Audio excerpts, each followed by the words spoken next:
সালামু আলাইকুম, স্বাগতম এবিসি জব কেয়ারে। আজকে আমরা কিছু গুরুত্বপূর্ণ ইলেকট্রিক্যাল সিম্বল নিয়ে আলোচনা করব বা প্রতীক।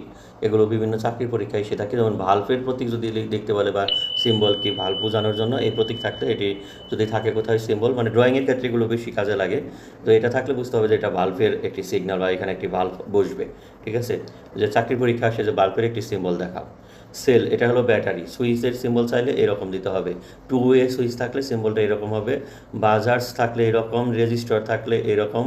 লাইটিং ডিফেন্ট রেজিস্টর এলডিআর, এলডিআরের সিম্বল হবে এরকম। ডায়োডের যদি থাকে সিম্বল এরকম হবে।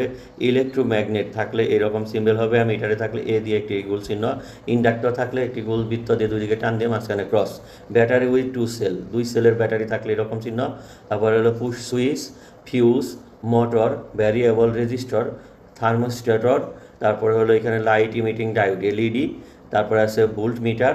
ঠিক আছে, ইত্যাদি যে সিম্বলগুলো এগুলো আপনারা একটু মনে রাখবার চেষ্টা করবেন, কারণ বিভিন্ন পরীক্ষায় কিন্তু এসে থাকে।